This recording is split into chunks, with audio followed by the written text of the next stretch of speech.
ప్రధాని మోదీ ఇప్పటి వరకు చాలా విదేశీ పర్యటనలు చేశారు. కానీ వారం రోజుల పాటు సందర్శనలు గతంలో ఎప్పుడూ చేయలేదు. అంతర్జాతీయంగా మారిన పరిస్థితుల నేపథ్యంలో ఏకంగా 8 రోజుల పాటు 5 దేశాల్లో పర్యటించారు. 4 దేశాల అత్యున్నత జాతీయ పురస్కారాలను అందుకున్నారు. అంతేనా అంటే ఇంకా చాలా విశేషాలే ఉన్నాయి. మొదట ఆఫ్రికాలోని ఘనా నుంచి పర్యటనను మొదలుపెట్టిన మోదీ చివరికి ఆఫ్రికా దేశంతోనే ముగించారు. చివరి పర్యటనలో నమీబియాలో పర్యటించారు. అయితే ఈ 5 దేశాల పర్యటనలో మోదీ ఏం సాధించాడు? ఎందుకు ఈ 8 రోజుల పర్యటన కీలకం? What's the story? 8 రోజులు 5 దేశాల్లో పర్యటనలు.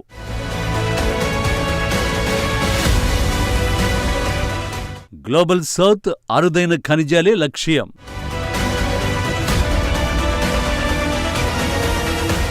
విదేశీ పర్యటనలో మోడీ ఏం సాధించాడు?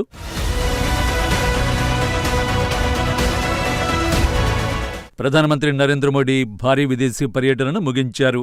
8 రోజుల్లో 5 దేశాలను ఆయన సందర్శించారు. బ్రిక్స్ సమ్మిట్లో పాల్గొన్నారు. అనేక ద్వైపాక్షిక చర్చలు జరిపారు. 4 దేశాల జాతీయ అవార్డులు అందుకున్నారు.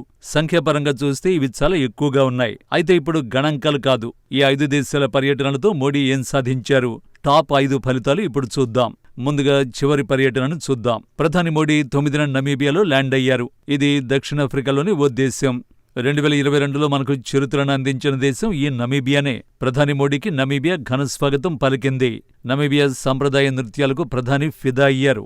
ఓ కళాకారుడి వద్ద ఉన్న డోల్ను ప్రధాని లయబద్ధంగా వాయించారు. స్వాగత కార్యక్రమాలు ముగిసిన తర్వాత దౌత్యానికి ప్రధాని సిద్ధమయ్యారు. నమీబియా అధ్యక్షురాల్ని ప్రధాని మోడీ కలిశారు. అంతేకాదు ఆ దేశ అత్యున్నత జాతీయ పురస్కారాన్ని ప్రధాని మోడీకి అధ్యక్షురాలు అందించారు. ఇది భారత ప్రధానికి 27వ అంతర్జాతీయ పురస్కారం. మరి ముఖ్యంగా ఈ పర్యటనలో ప్రధానికి ఇది 4వ పురస్కారం. మొదట ఘనా దేశం ప్రధాని మోడీకి జాతీయ పురస్కారాన్ని అందించింది. ఆ తర్వాత ట్రినిడాడ్ అండ్ టొబాగో, బ్రెజిల్తో పాటు ఇప్పుడు నమీబియా కూడా జాతీయ పురస్కారాన్ని మోడీకి ప్రదానం చేసింది. 5 దేశాల్లో పర్యటించగా 4 గ్లోబల్ అవార్డులను మోడీ అందుకున్నారు. ఇక ఈ పర్యటనతో మోడీ ఏం సాధించారు? మొదటిది, ఉగ్రవాద ముప్పును భారత ప్రధానమంత్రి ఎత్తి చూపారు. అయితే పాకిస్తాన్ పేరును మాత్రం ఎక్కడా ప్రస్తావించలేదు. కానీ మోడీ సందేశం స్పష్టంగా స్థిరంగా ఉంది. ఉగ్రవాదాన్ని రాజకీయంగా చూడొద్దని, బాధితులను, ఉగ్రవాదానికి మద్దతునిచ్చేవారిని సమానంగా చూడొద్దని మోడీ పిలుపునిచ్చారు. ఇదే సందేశాన్ని 8న బ్రెజిల్లో ప్రధాని మోడీ ఇచ్చారు. ఉగ్రవాదంపై పోరాటంలో తాము ఓ ఉమ్మడి విధానాన్ని పంచుకుంటున్నట్టు మోడీ తెలిపారు. ఉగ్రవాదం విషయంలో ద్వంద్వ ప్రమాణాలకు చోటు ఉండరాదని తేల్చి చెప్పారు. ఆపరేషన్ సింధూర్ అనంతరం ప్రధాని నరేంద్ర మోడీకి ఇది 2వ విదేశీ పర్యటన. ఉగ్రవాదంపై ఇండియా సందేశాన్ని ప్రపంచానికి తెలియజేసేందుకు ఈ పర్యటనలను ప్రధాని మోడీ ఉపయోగించుకున్నారు. ప్రధాని మోడీ పర్యటనలో సాధించిన 2వ అంశం మినరల్ డీల్స్. ఇటీవలి కాలంలో కీలకమైన అరుదైన ఖనిజాల గురించి చాలామంది వినే ఉంటారు. చాలా వరకు ఈ క్లిష్టమైన ఖనిజాలను చైనా నుంచే భారత్ ఎక్కువగా దిగుమతి చేసుకుంటోంది. అయితే ఈ ఖనిజాలను బీజింగ్ ఆయుధంగా మార్చుకోవడం మొదలుపెట్టింది. ఈ నేపథ్యంలో ప్రత్యామ్నాయాలపై భారత్ కన్నేసింది. ఈ క్రమంలోనే ఘనా, నమీబియా దేశాల్లో భారత్ ఎంట్రీ ఇచ్చింది. వజ్రాలు, మ్యాంగనీస్, లిథియంతో పాటు ఇతర అరుదైన ఖనిజాల నిక్షేపాలు ఘనాలో భారీ స్థాయిలో ఉన్నాయి.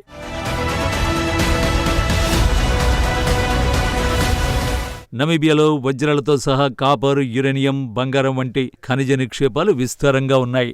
ఈ అంశాన్నే ప్రధాని నరేంద్ర మోడీ ప్రస్తావించారు. వజ్రాల పరిశ్రమలో సహకారాన్ని ప్రతిపాదించారు. ప్రపంచంలోనే అత్యధికంగా వజ్రాలను ఉత్పత్తి చేసే దేశాల్లో నమీబియా ఒకటిగా ప్రధాని తెలిపారు. భారత్లో డైమండ్లను పాలిష్ చేసే అతి పెద్ద పరిశ్రమ ఉందన్నాడు. తన సొంత రాష్ట్రం గుజరాత్లోనే అధికంగా ఉన్నట్లు చెప్పాడు. భవిష్యత్తులో 2 దేశాల భాగస్వామ్యం డైమండ్లాగా మెరుస్తుందని మోడీ ఆశాభావాన్ని వ్యక్తం చేశారు. ఇక మోడీ సాధించిన 3వ అంశం గ్లోబల్ సౌత్కు నాయకత్వం వహించాలన్న భారత ఆశయానికి మంచి ఊపునిచ్చింది ఈ పర్యటన. దక్షిణాది దేశాలను తమ వైపు తిప్పుకోవడానికి ప్రధాని 2 వ్యూహాలు అనుసరించారు. యుఎన్ భద్రతా కౌన్సిల్ వంటి అంతర్జాతీయ సంస్థలు ఎంత అన్యాయంగా ఉన్నాయో ప్రధాని వివరించారు. సంస్కరణలు ఎంత అవసరమో ఆయన తేల్చి చెప్పారు. నిజానికి గ్లోబల్ సౌత్కు యుఎన్ సెక్యూరిటీ కౌన్సిల్లో స్థానం కల్పించాలని ఎప్పటినుంచో చేస్తున్న డిమాండ్. ఇక 2వ వ్యూహం గ్లోబల్ సౌత్ దేశాల చరిత్రలంతా ఒకటే కావడం. ఈ దేశాలన్నీ వలస పాలనలతో ఎలా బాధపడ్డాయో, ప్రధాని మోడీ వివరించి ఉమ్మడి వేదిక అవసరమని వారికి తేల్చేశారు. ఇండియా ఘనా వలస పాలనలో క్రూరమైన బాధల్ని అనుభవించాయని మోడీ చెప్పారు. 2 వలసవాద నుంచి బయటపడి కొత్త చరిత్ర రాస్తున్నాయని మోడీ తెలిపారు.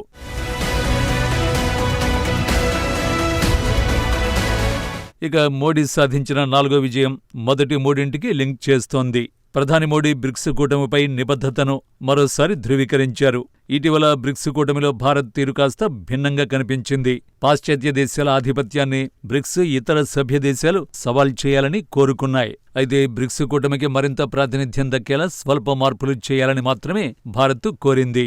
మరోవైపు అమెరికా అధ్యక్షుడు డొనాల్డ్ ట్రంప్ ఒత్తిడి బ్రిక్స్ దేశాలపై పెరుగుతోంది.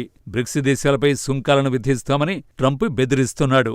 అయినప్పటికీ భారత్ వెనక్కి తగ్గలేదు. బ్రిక్స్ పట్ల తమ నిబద్ధతను భారత్ రెట్టింపు చేసింది. ఈసారి బ్రిక్స్ సమావేశానికి చైనా, రష్యా అధ్యక్షులు జిన్పింగ్, పుతిన్ గైర్హాజరయ్యారు. ప్రధాని మోడీ ఈ సమావేశంలో సీనియర్ రాజనీతిజ్ఞుడిగా కీలక పాత్ర పోషించారు. ఇక ఈ పర్యటనలో ప్రధాని మోడీ ప్రవాస భారతీయ సమాజాన్ని ఉత్తేజపరిచారు. నిజానికి భారత విదేశాంగ విధానంలో ఇది ఓ కీలకమైన ఆయుధంగా మారింది. ప్రపంచవ్యాప్తంగా భారతీయులు నివసిస్తూ పనిచేస్తున్నారు. మోడీ అధికారంలోకి వచ్చినప్పటి నుంచి ఏ దేశానికి వెళ్లినా భారతీయ సంతతిని కలిసి వారితో ముచ్చటిస్తున్నారు. ఈ పర్యటనలో అందుకు భిన్నమేమీ కాదు. ఘనాలో భారతీయ సమాజం చాలా ఏళ్ల క్రితం నాటిది. 80 ఏళ్లుగా ఘనాలో భారత సంతతి వ్యాపారాలు నిర్వహిస్తున్నారు. ఇక ట్రినిడాడ్ అండ్ టొబాగో జనాభాలో 40% భారత సంతతి ప్రజలే ఉన్నారు.